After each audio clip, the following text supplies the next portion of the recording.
Et bonsoir à toutes et à tous, un grand merci de nous rejoindre pour cet opus de Quelle Comédie, l'émission hebdomadaire de la Comédie Française.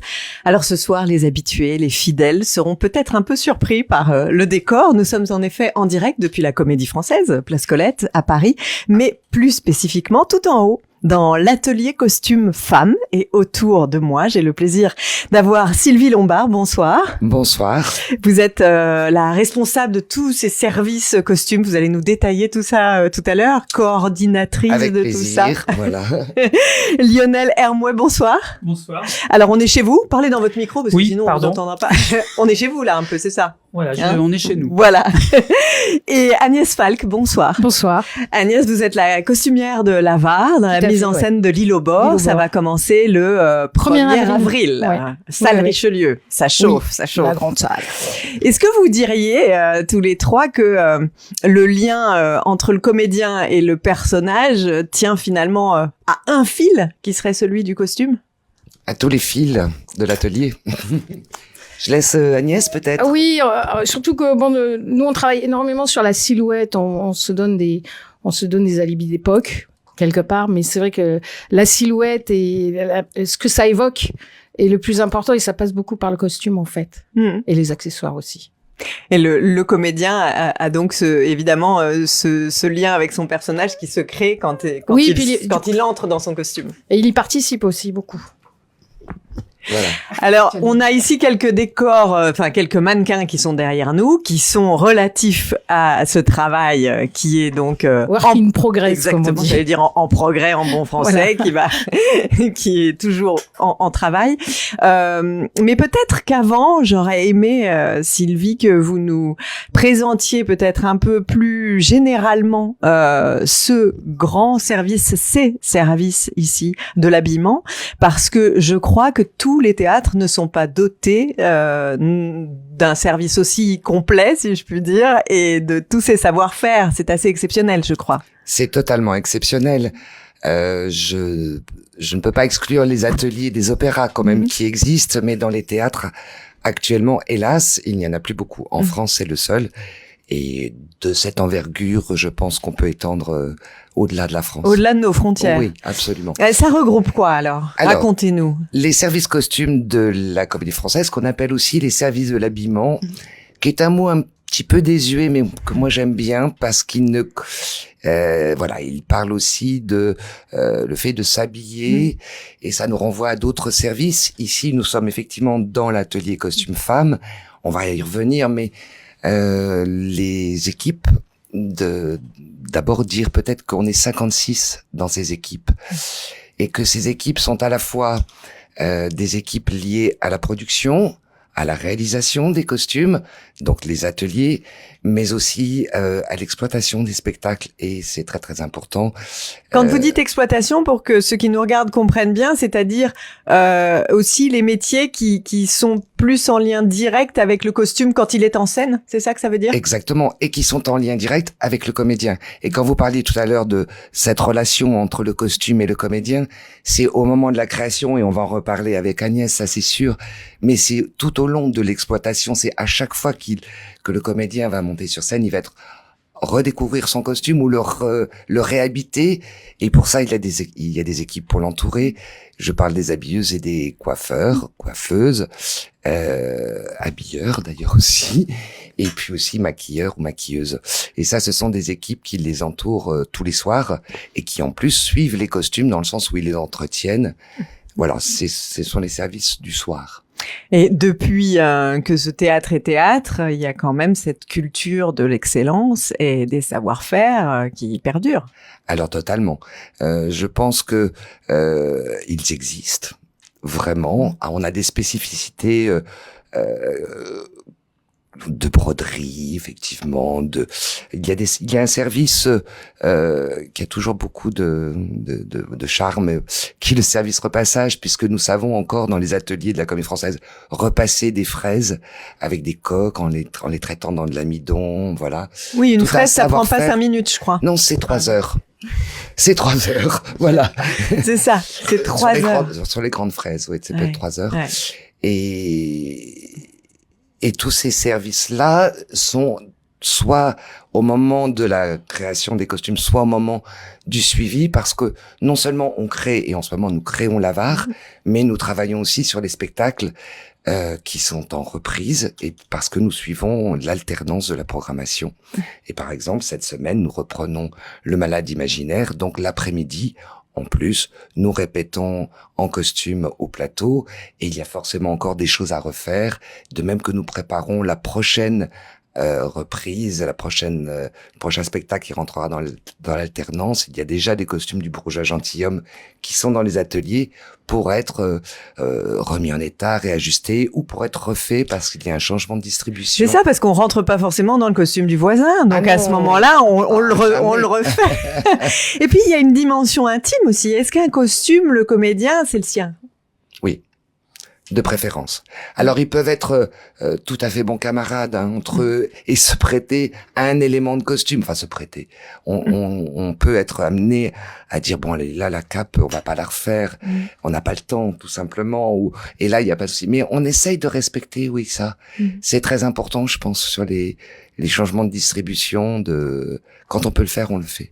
Maximum. Ouais. Et ça, vous le sentez, par exemple, Lionel, ce lien très affectif, très intime de la comédienne, en ce qui vous concerne. En ce qui me concerne, c'est la comédienne, mais c'est vrai qu'il y a aussi une part on va dire psychologique, qui est quand même assez important par rapport à la notion de comment elle incarne son personnage et même quand il y a une double distribution ou quand il y a une alternance avec deux comédiennes, même si on refait le modèle, enfin le costume à l'identique de la création, il y aura forcément une part d'adaptation par rapport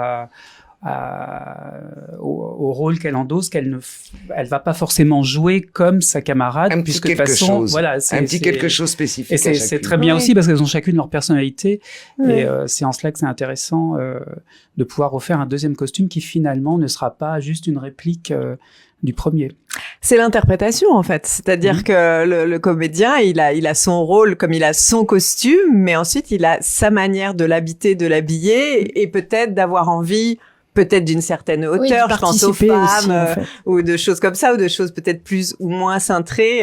C'est une manière de s'appartenir, bien en sûr. Fait. C'est même, là, ils sont doublement acteurs, du coup, pour incarner le rôle, et aussi par rapport à ce qui va les aider, en fait, quand par exemple il y a des pièces historiques, donc les corsets, c'est toujours un souci quand même. C'est ce qui structure une silhouette pour avoir la ligne. Alors on n'est pas dans la on n'est pas dans la on n'est pas dans la reconstitution, mais forcément que parfois on est obligé de donner une ligne, et la ligne soit donnée par un corset, un jupon pour un volume, etc.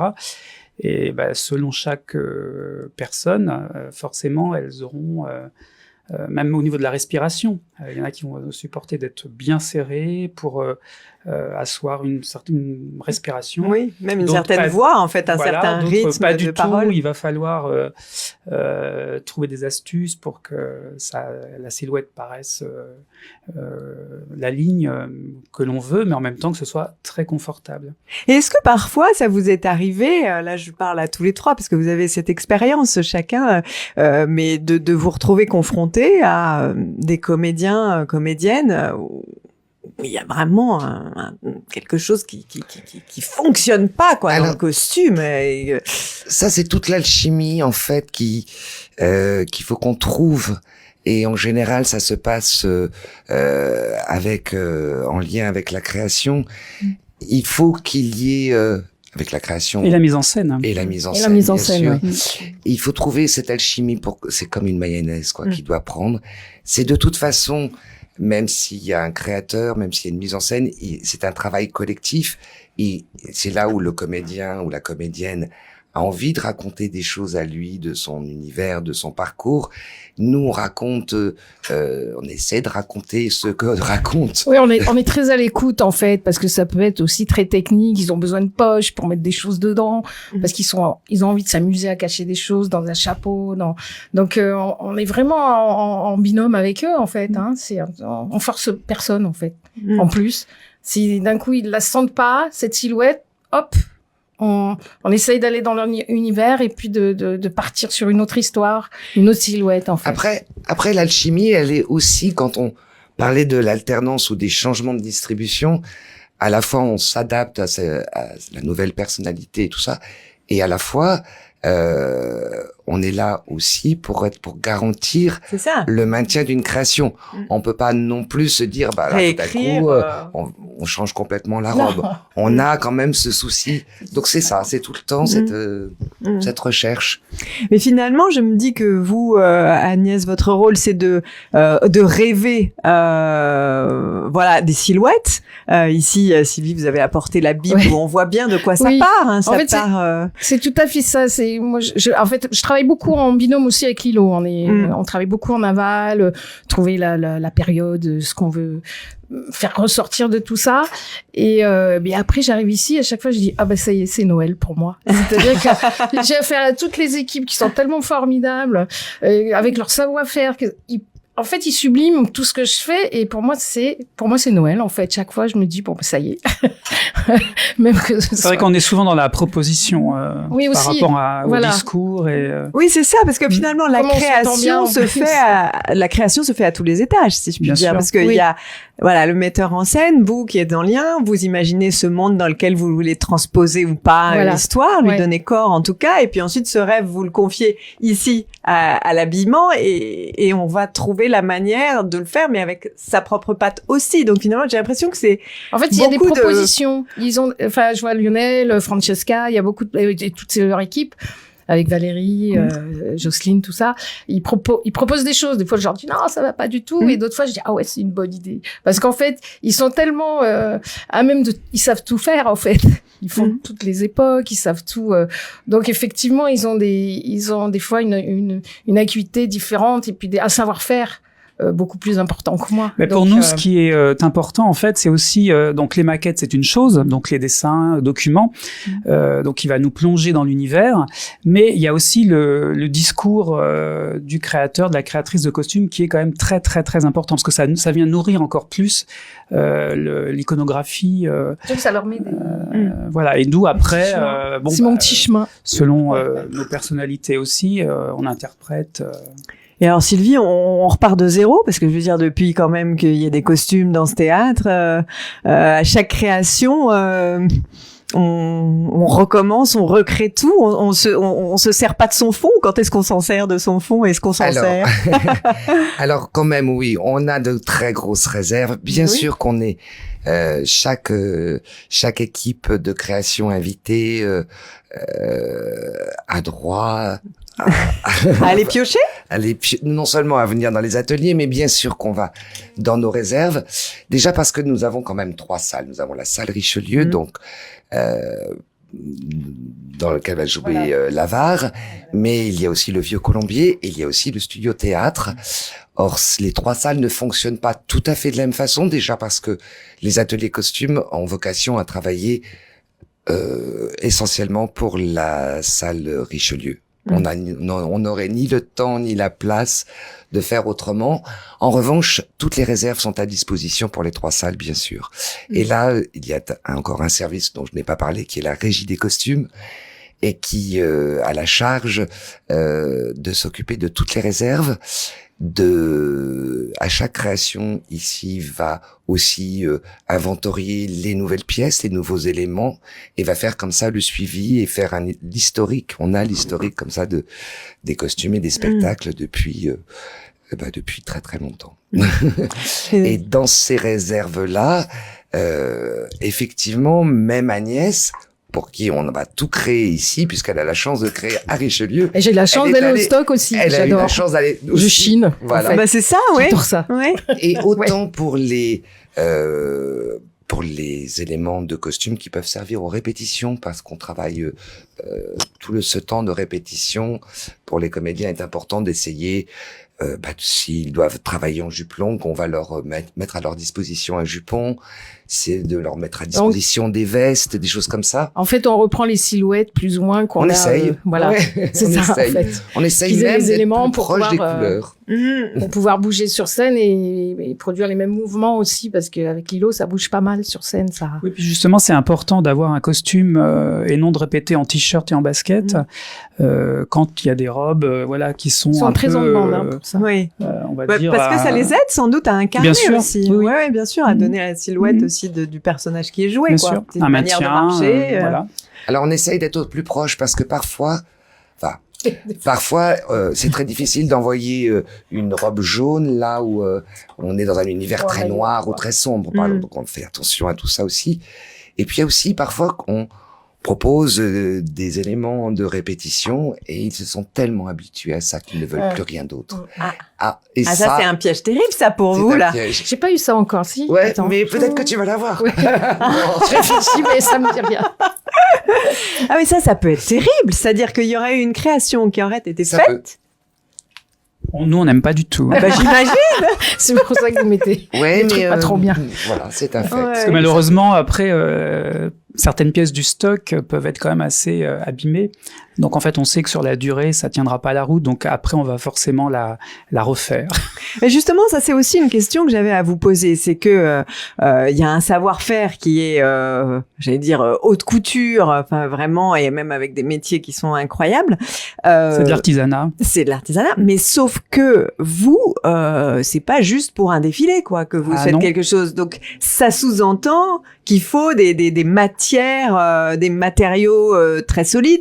Je me dis quelque chose, faut pas que ça se casse, faut pas que ça devienne mou au bout d'une semaine. Après, il y a surtout des savoir-faire. Voilà, c'est la technicité après propre aux techniques liées à la fabrication d'un costume justement qui va aller sur un plateau et non sur un podium d'un défilé de mode.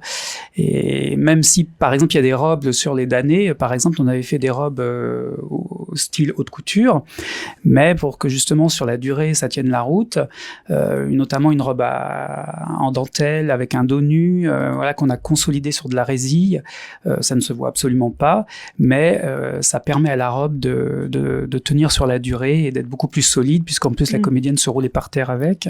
Donc il y a tout ça qui rentre en jeu, évidemment, alors que sur un défilé, non. Oui, c'est ça. Voilà. Il y a aussi des spécificités des ateliers de la Comédie Française à ce sujet. Je voudrais là faire un petit clin d'œil à l'atelier tailleur, qui réalise tous les costumes hommes. C'est l'équivalent de celui-ci pour les hommes. Absolument. Oui. Et qui travaille aussi de manière complètement artisanale, mais qui travaille aussi sur des techniques de tailleur anciennes, entièrement à la main. Et c'est ça qui fait la différence, et c'est ça qui fait la résistance, et c'est ça qui fait aussi qu'un costume, lorsqu'on le présente le premier jour de répétition, et qu'on le retrouve 1 mois, 2 mois plus tard, il a toujours la même allure. Et c'est vraiment parce qu'il est travaillé d'une certaine manière, avec certaines toiles, avec certains points, et pas de manière industrielle, et c'est la richesse de ces savoir-faire. C'est ce qui nous permet d'avoir des costumes qui sont tout le temps magnifiques. Et le costume, il est magnifique, vu de loin, mais on veut qu'il soit magnifique vu de près. Vous voyez ce que je veux dire? C'est comme les décors, parce qu'on se dit les décors, il y a plein d'astuces aussi. C'est-à-dire qu'on fabrique quelque chose et de l'extérieur, c'est incroyable quand on est loin dans le théâtre, mais en fait, c'est aussi une manière de créer l'illusion. Bien sûr. Est-ce qu'il y a cette même notion dans le costume? Créer l'illusion, faire quelque chose qui nous fascine, mais en fait peut-être que si on voyait la chose de près, elle serait pas aussi raffinée. J'ai pas l'impression que ça touche le costume, ça. C'est peut-être quelque chose qui touche plus le décor. Je sais pas si je m'exprime bien. Vous voyez ce que je veux dire? On aime que tout soit fait de manière très belle, et les comédiens et comédiennes aiment que ce soit fait, parce que c'est très important aussi, je pense, pour eux, de savoir que le petit détail qui est à l'intérieur, il a été fait pour eux aussi, ou pour ce rôle en tous les cas. Et c'est très important. Ouais. On n'est pas seulement dans l'illusion, on est dans une certaine réalité des personnages aussi. Oui, nous, dans la conception, réalisation et finition d'un costume, il y a plein de détails sur lesquels on travaille. Nous, par contre, on sait que ça va pas se voir de loin. Mais pour la pièce que l'on travaille et par rapport au métier, au savoir-faire, pour nous, c'est très important de de mettre l'accent sur ça. Et puis ça fait plaisir aux créateurs de costumes, aux comédiens, à l'équipe, parce que voilà, là l'atelier se compose en fait, on est 8, donc 2 responsables et 6 personnes, dont un apprenti. Et du coup, c'est vrai que on tient à garder ce savoir et même si en effet le costume il va faire une apparition de 3 secondes ou 3 minutes, il sera traité de la même manière qu'un costume qui va être dans toute la pièce pendant 1 heure ou 2. Et c'est là Noël, c'est ça? Bah oui. C'est-à-dire que moi je fais mes petits dessins ou mes petits mood boards et puis d'un coup tout est sublimé, c'est-à-dire que tout est, c'est sur la maison de Bernard d'Alba où ça m'avait frappé, où les robes étaient en elles-mêmes assez simples, la pièce était très épurée, et en fait, Lionel a fait des coupes, comme on dit, des coupes de malade, en fait. Des trucs incroyables. Quand je suis arrivée, c'était, et du coup, la robe prenait une autre dimension, en fait. Toujours assez graphique, assez simple, mais elles étaient habitées, ces robes, en fait, voilà. D'un coup, c'était pas la robe noire, la robe bordeaux, la robe verte. Il y avait une âme, en fait. Voilà. Et ça, pour moi, ça a été une révélation. Alors là, on est le 21 février. C'est créé le 1er avril. On en est où dans le processus? On a bien avancé quand même. On finit la fabrication et on va fignoler chaussures, accessoires, chapeaux, tout ce qui...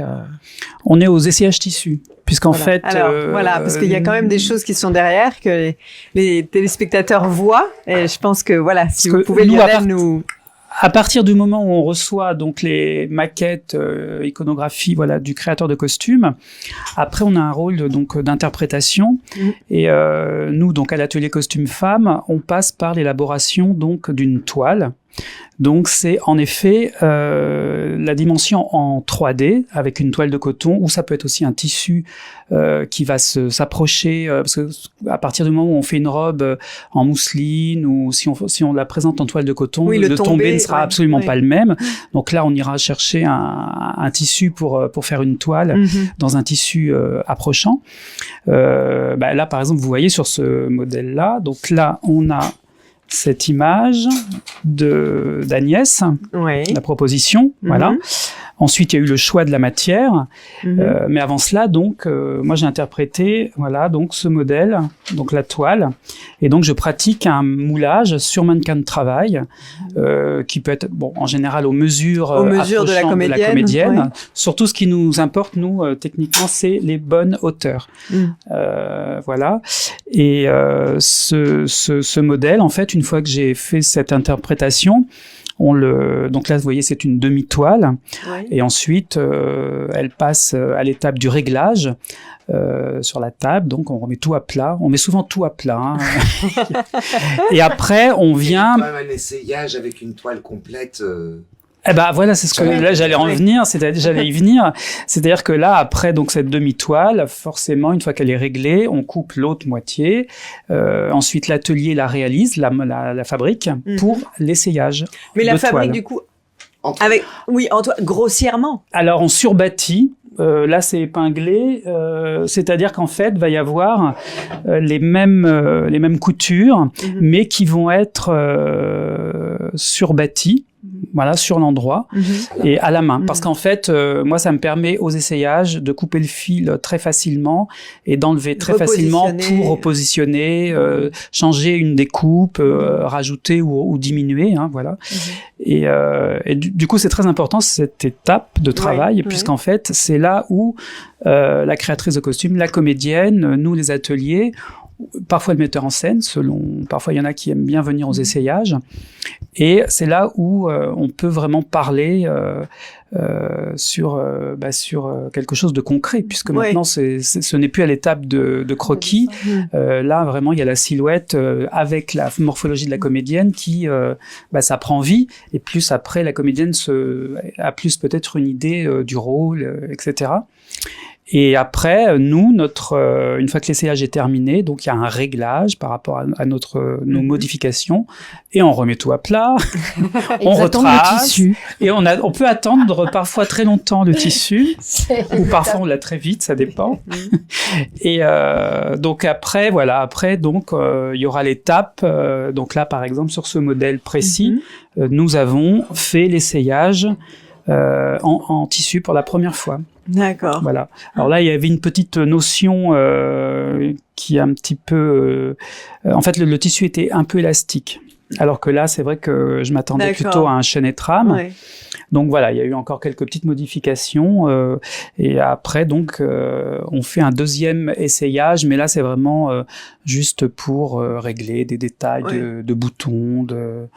Voilà. Et après, comme nous, on donne les costumes 15 jours. En fait, les comédiens répètent en conditions de spectacle 15 jours avant la première. Donc, à 15 jours, J-15, voilà. C'est fini pour vous. Fini, non. Non. C'est-à-dire qu'en fait, on a 4 heures le matin pour continuer à fabriquer, à finir, puisqu'on laisse les ourlets bâtis, puisqu'en fait, vous voyez, on essaye les costumes ici. Oui. Donc en fait, on est sur le même plan, voilà. Alors qu'après, quand ça va au plateau, forcément qu'il y a des longueurs au niveau de la proportion, c'est complètement différent. Surtout qu'il y a une pente. La pourcentage, je me souviens pas, mais c'est 3%, je sais plus. Voilà, entre 3 et 4%. Donc en fait, selon certaines longueurs, le port, la façon de marcher n'est pas forcément. Puis après, il y a les talons aussi, qui au niveau de la cambrure donnent une autre donc façon de marcher. Donc à J-15, en gros, il y a une robe qui est quasiment faite, mais pas complètement. Si, voilà. Si. À J-15. Non, il y a des, ça reste bâti. À J-15, la robe, on peut jouer avec. Oui. Non seulement on joue avec la robe, mais on joue avec tous les accessoires. À J-15, on doit tous être au rendez-vous. D'accord. En revanche, on a encore 15 jours pour peaufiner. Peaufiner les longueurs, terminer les longueurs, mais aussi peaufiner des patines, parce qu'on s'aperçoit qu'en lumière, un blanc de chemise claque encore trop, même si on avait un petit peu anticipé les patines avant, et ben ça ne marche pas. Est-ce qu'il y a un atelier de teinture, de patine? Oui aussi. Voilà. Et on peut aussi s'apercevoir, là aussi interviennent évidemment, à J-15, en fait, toutes les équipes, tous les services costumes sont vraiment, le staff est là. Coiffure, maquillage, habillage, et tout le monde règle et continue à chercher. C'est-à-dire que les coiffeurs vont commencer ce qu'ils ont, par exemple, pour la VAR, une fois de plus, ce qu'ils vont avoir préparé avant en atelier ou ce qu'on aura pu faire fabriquer comme perruque. On va pour la première fois les présenter avec le costume au plateau et on va s'apercevoir tout d'un coup, je vais dire un peu n'importe quoi, mais non, mais que le volume du chignon est beaucoup trop important ou qu'il est trop haut, donc on va chaque jour, on refait des essais jusqu'à ce que tout le monde soit très très heureux. Voilà. Et en plus, il y aura la lumière aussi, c'est important pour nous. Là, pour l'instant, on est un peu. Comme nous répétons à J-15, nous répétons au plateau, évidemment que l'après-midi, puisque nous jouons le soir. Là aussi, nous sommes dans le système de l'alternance à la Comédie Française, qui est une grande spécificité parce que nous avons un service de répétition de 4 heures. Avec 1 heure, 1 heure et demie de préparation avant pour les comédiens, s'habiller, se coiffer, se maquiller. Et donc, tous les jours, on a un service de 4 heures. Et puis, bien sûr... La représentation du soir. Et non, mais surtout, pendant ces 4 heures, le metteur en scène continue à travailler avec ses comédiens. Donc, nous, on est à la périphérie en train d'essayer de régler tout ça. Et on n'a que la matinée le lendemain pour régler, améliorer. C'est ces fameuses 4 heures matinales. Voilà. D'accord. On redonne les costumes, évidemment, pour 13 heures. D'accord. Et ensuite, vous nous disiez, parce que vous n'aviez pas fini du coup votre petit tour d'horloge, vous passez les costumes aux habilleuses. En fait, nous, on est responsable au niveau atelier de fabrication, atelier de costume. On est responsable jusqu'à la première du spectacle, c'est-à-dire que pour régler ce qu'est voilà, puis même par rapport encore au niveau du confort de la comédienne, enfin des comédiens, c'est vraiment jusqu'à la première. Et après, nous, c'est censé rouler. Et là, du coup, c'est le relais, en fait, la passation aux habilleuses. Mais qui ont déjà, évidemment, elles ont aussi, là, pendant des répétitions, pour toute leur conduite, etc., pour l'habillage. Très proche du plateau. Voilà. Alors, à J-15 quand même, à J-15 qu'il se passe, effectivement, on a fabriqué dans les ateliers, on a fait les 2 essayages, on doit être prêt pour livrer parce qu'il faut que ça puisse jouer sans danger pour le comédien, et voilà. Mais ce qu'il se passe aussi, c'est que tout ce temps de préparation des ateliers, la régie des costumes, là encore, a suivi les essayages, a établi des inventaires. Nous avons fait des photos des essayages, et au moment où on va remettre l'ensemble des costumes aux habilleuses, à J-15, elles ont 1 heure pour tout prendre en main. Ouais. Elles prennent connaissance, elles viennent les voir un petit peu avant, mais elles prennent connaissance, elles vont mettre les costumes en loge, les comédiens s'habillent, elles vont mettre les costumes qui sont en cours de changement, elles vont les mettre dans les loges de proximité près du plateau.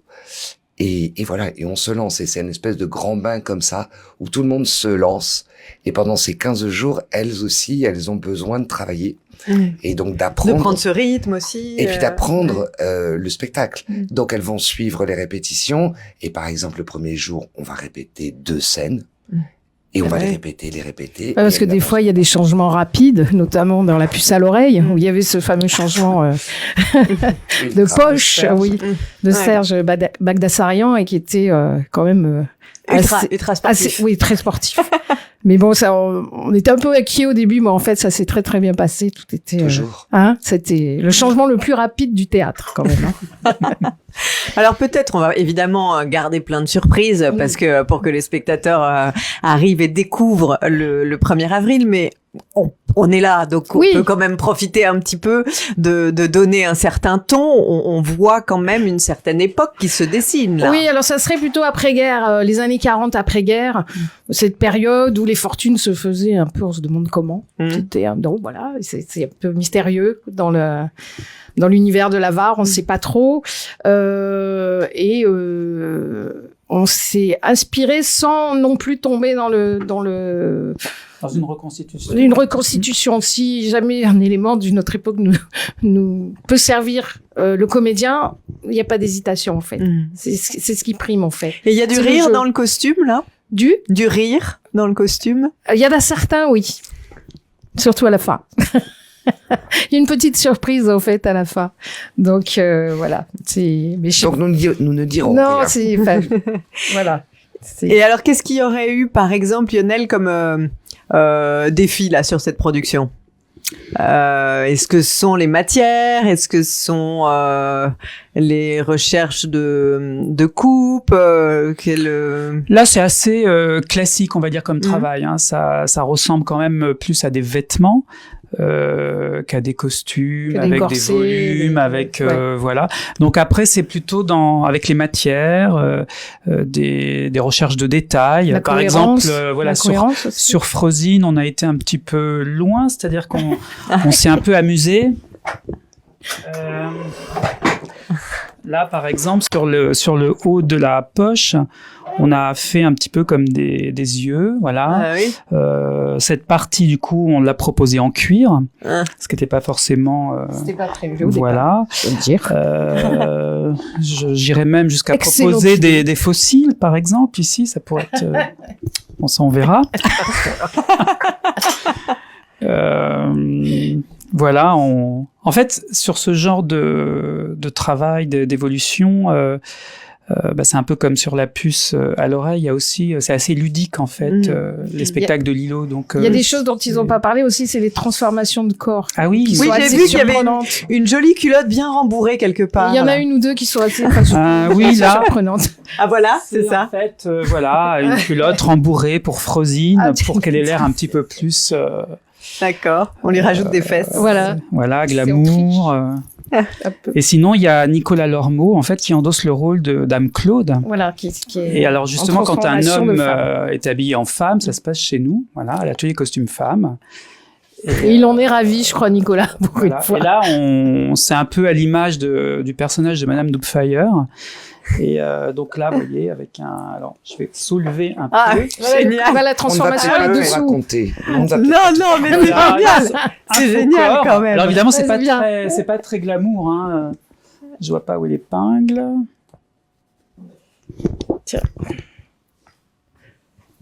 Et ça, la transformation de la silhouette, elle est formidable. quoi. Ah bah oui. Ah oui, c'est formidable. Oui, oui.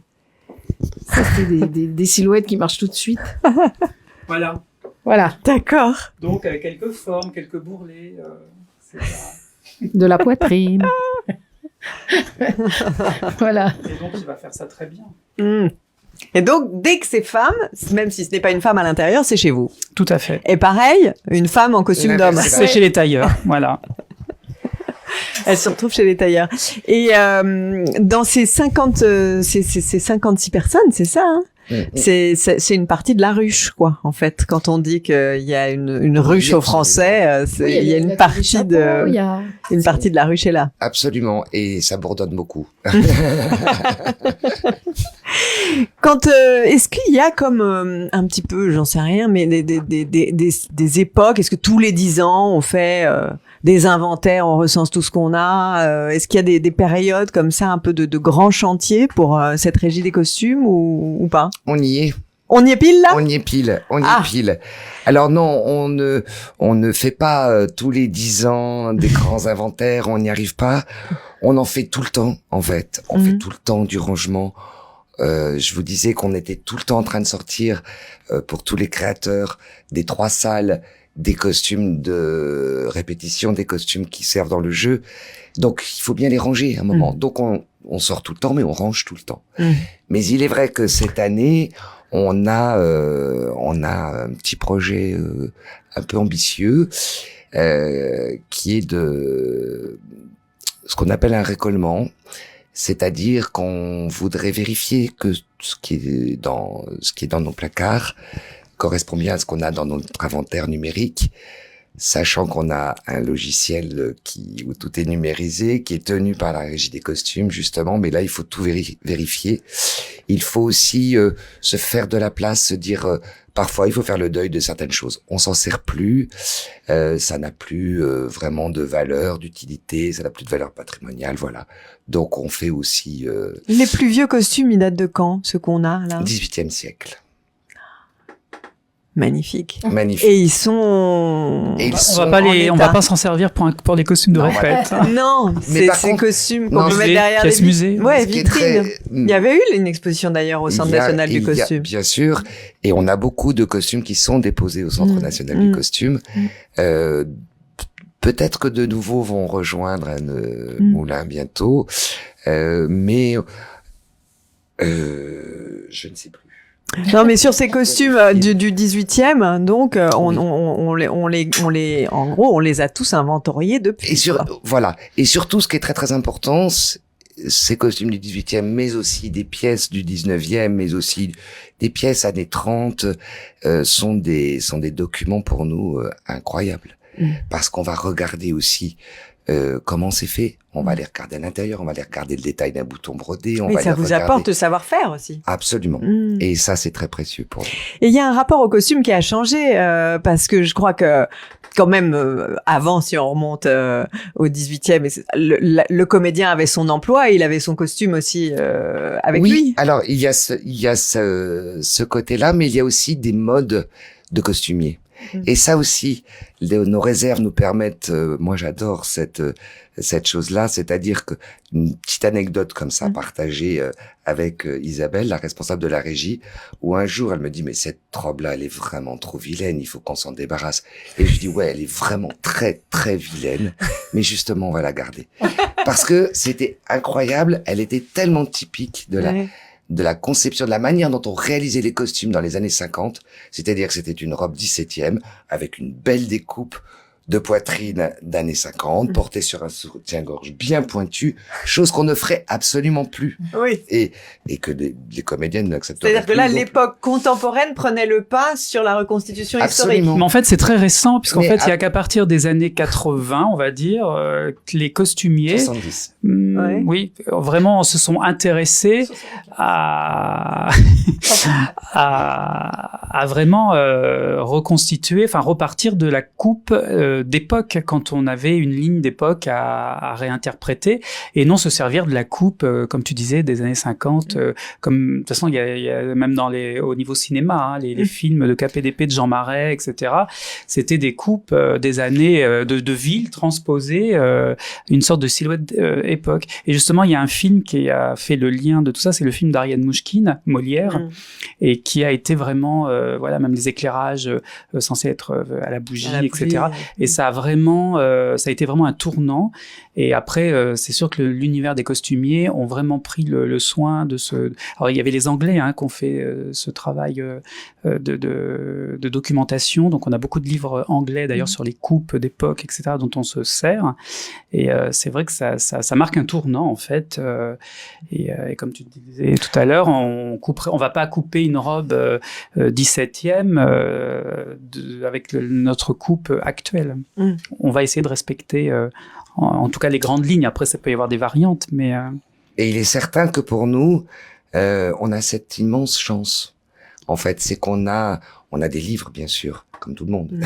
Mais on a la chance d'avoir un livre La ouvert. 3D. Oui, on a un livre ouvert sur beaucoup d'époques et on est aussi chargé de cette manière, de cette pratique, de ce savoir des costumiers.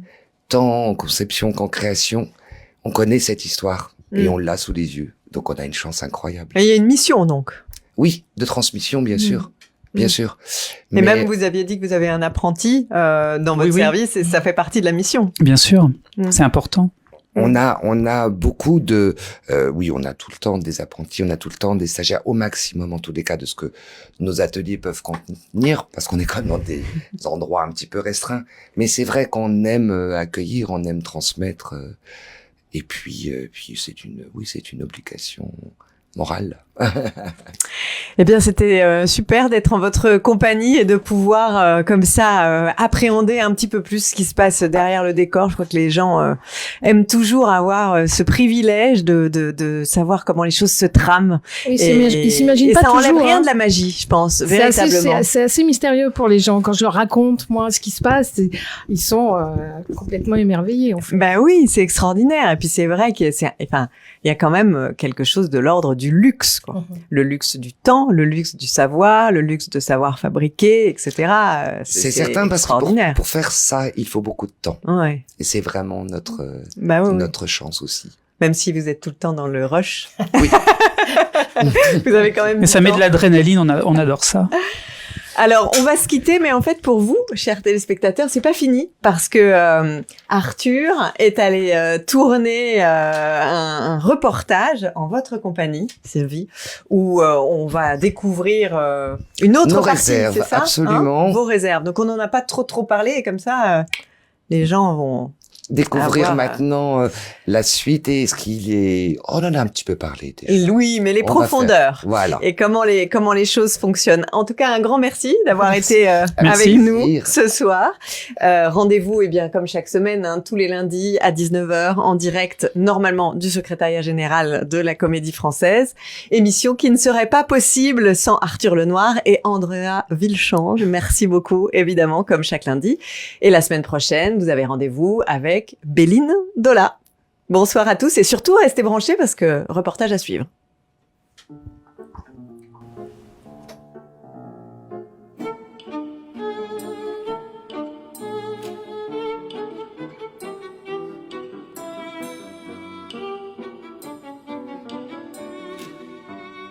On va commencer par l'entrée.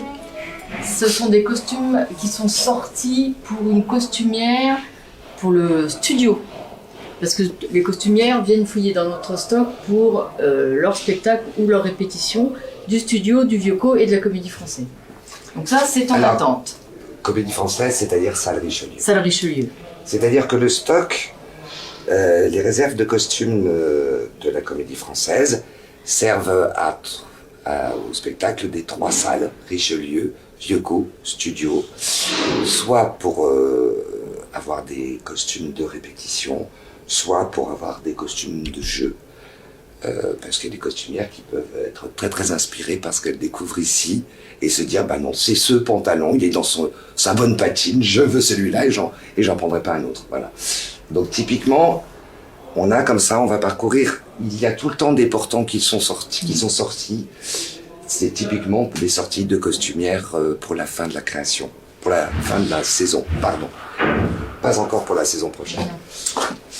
Alors la salle Cyrano, là actuellement, a entièrement été rangée. Elle nous sert de sas pour tous les mouvements de costumes.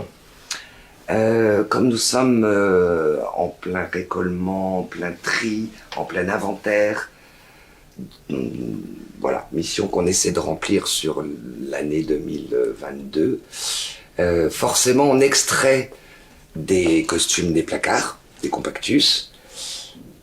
On garde et on remet dans les bons placards ceux qu'on veut garder, mais bien sûr, on extrait soit des choses qui vont aller à Moulins, soit au musée à Moulins, soit des choses qu'on va mettre à la vente parce que ils n'ont plus aucun intérêt pour nous, ni en termes de patrimoine, ni en termes d'utilité, surtout pour Isabelle, qui a besoin d'un certain nombre de costumes qui tournent justement pour alimenter toutes les demandes de tous les créateurs et de toutes les répétitions. Ce qu'on appelle le stock vivant, parce que du coup, il est continuellement en mouvement.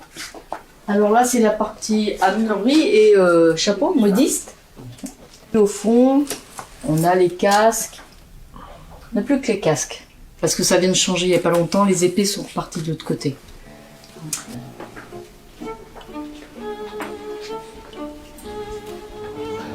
Moi, je vous laisse découvrir un petit peu l'ensemble des allées. Et Isabelle, peut-être... On peut peut-être ouvrir une allée pour voir aussi comment ça fonctionne. Voilà, comme ça.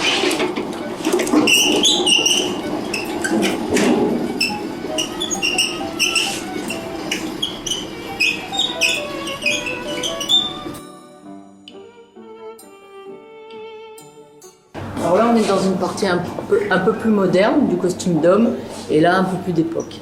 Tout ce bloc-là, c'est plutôt Moyen-Âge, Renaissance, Louis XIII, Louis XIV, Louis XV, Louis XVI. Tout ce bloc-là.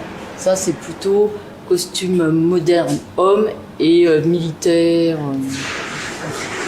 Ça, c'est tout le stock femme. Et après la séparation qu'on voit, sur le côté gauche, les spectacles qui sont encore regroupés, pas explosés, c'est-à-dire qu'ils sont censés être pris à un moment donné. Et sur la droite, c'est le stock femme. Et tout au fond, c'est plutôt partie patrimoine musée.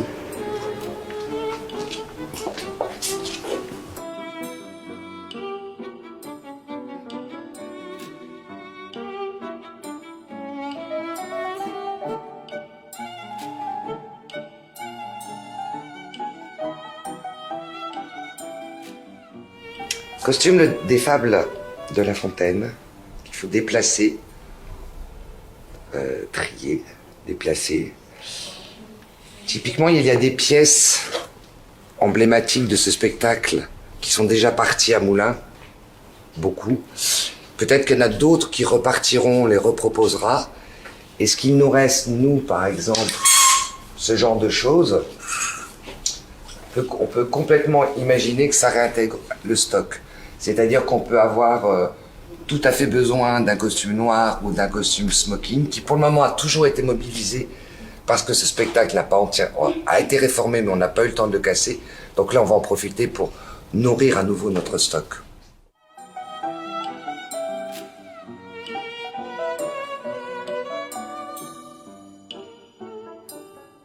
Alors on va récupérer les bretelles, j'ai vu qu'il y avait des bretelles. Voilà. Nous récupérons les bretelles. Ce costume va aller à la vente, et on va récupérer les bretelles. Alors quand on dit à la vente, on met tout à la vente. Tout ce qu'on ne veut plus garder, on le met à la vente. Enfin, hors les choses que l'on propose à Moulins. Après, il y a des choses seront peut-être pas vendus. Ça peut intéresser une compagnie qui a besoin d'un costume très patiné, très abîmé. Il a sans doute été traité de cette façon-là pour être abîmé à ce point-là de toute façon. Donc ça peut intéresser une compagnie, peut-être, ou pas du tout. Et auquel cas on verra. Et quand on a des choses extrêmement... il nous arrive de tomber sur des pantalons qui sont totalement élimés, qui n'en peuvent plus. On n'oserait même pas les mettre à la vente, ni les donner chez Emmaüs ou je sais pas, voilà. On les redonne à une association qui recycle tous ces bouts de chiffon pour faire d'autres choses. Voilà. De manière à ce que de ne pas être dans du gâchis. Jamais.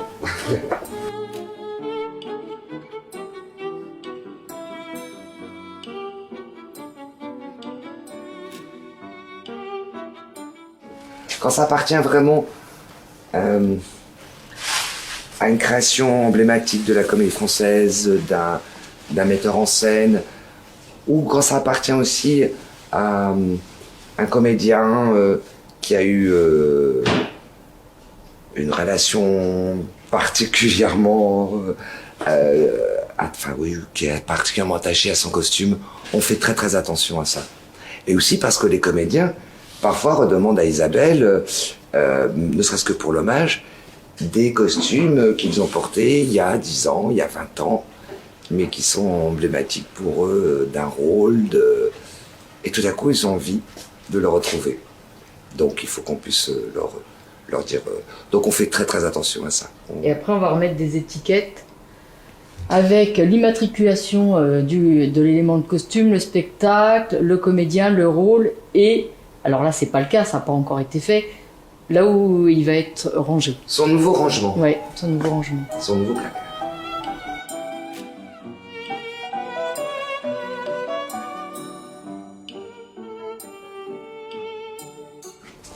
Donc là, on est dans la partie spectacle, regroupés, non exposés, qui sont censés rejouer. Par exemple, là, on a Lucrèce Borgia, Fanny et Alexandre, qu'on vient de ranger. La puce, enfin voilà, tout est écrit, alors ça bouge. Hein. Les étiquettes, on les refait souvent.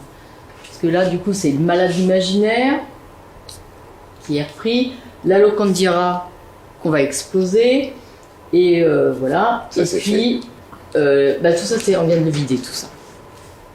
Et c'est la future place. C'est là où on est censé mettre Galilée. En principe, le bourgeois. On avait parlé du bourgeois aussi. Oui. Je pense que c'est avec le bourgeois, là. Ben, moi aussi, et je pense que c'est déjà ce qui est inscrit sur les plans. D'accord, ouais. C'est bien le bourgeois qui doit se trouver là. Ouais. Le bourgeois, actuellement, est à la Comédie Française, puisque nous le reprenons cette saison. Et que de toute façon, à la fin de la création de la saison dernière, on s'est dit que c'est tellement énorme à transporter qu'on lui a trouvé une place à la Comédie Française. On l'a laissé là, et à la fin seulement de cette saison, on lui prépare ses placards, on les a déjà réservés. C'est 4 placards et demi, parce que voilà, ce sont des volumes et qu'on ne peut évidemment pas les tasser. Ce sont pour le moment, chez les femmes, nous avons trié la Renaissance, le 17e et le 18e. Plus les spéciaux, plus des choses comme ça. Mais ces 3 époques ont été triées. Et dans ces placards-là, on va trouver des pièces qui ne doivent plus rester dans ces placards-là, qui sont vraiment des pièces patrimoniales. Donc on les a extraites. On ne les a pas encore traitées, c'est-à-dire que là, elles vont faire l'objet d'une étude un petit peu plus poussée. Frédéric, qui est le chargé de récollement, va avoir l'occasion de les reprendre pièce par pièce, de reprendre le numéro de chaque élément, donc d'aller faire une recherche dans l'historique de l'ordinateur. Mais pour certaines choses, il y a des pièces anciennes où les choses n'ont pas été numérisées, donc il va avoir la possibilité d'aller chercher dans les registres sur lesquels Isabelle veille très très bien.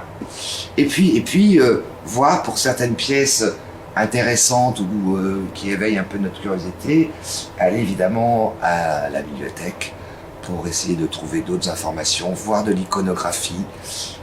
Si on retrouve un nom Parce qu'on va retrouver forcément un nom de... Enfin forcément, la plupart du temps, le nom du comédien qui l'a porté. Et il est possible qu'on ait une photo quelque part à la bibliothèque, dans les archives.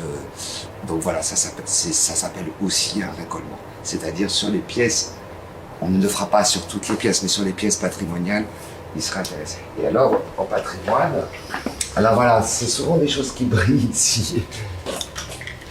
Tragédie orientale, mais ce sont des vieux... Voilà. Ce sont les vieux costumes de la tragédie. Les tragédies telles qu'on les jouait à la Comédie Française, c'est souvent très très lourd. Et toujours les petites étiquettes avec l'immatriculation, en quelle année ça a joué. Là, on remonte jusqu'en 1925. Je pense qu'on pourrait remonter plus loin. Ouais, mais les broderies sont assez typiques de ces années-là. Les points d'Espagne et puis les perles. Alors, ce sont des costumes très longs. Pas trop celui-ci, mais l'autre. Très très beau. Ce qui est très très important pour nous, c'est que c'est notre mémoire. C'est la mémoire des ateliers des costumes. C'est-à-dire qu'on a des costumes du 18e, c'est pas là, c'est encore un autre endroit par exemple. Quand on monte un spectacle en costume d'époque, on est très content d'aller puiser dans les réserves parce que c'est un livre ouvert pour les ateliers, pour les créateurs qui découvrent des broderies, des détails qu'on ne voit pas, même dans les peintures qui sont très détaillées. Et puis c'est très très émouvant et on s'en inspire beaucoup. Donc il est aussi question, en rangeant et en remettant tout ça en état, de refaire un petit peu une mise à jour de nos connaissances et de ressortir des vieux livres de la bibliothèque pour les mettre un petit peu sur le devant de l'étagère, je dirais ça comme ça.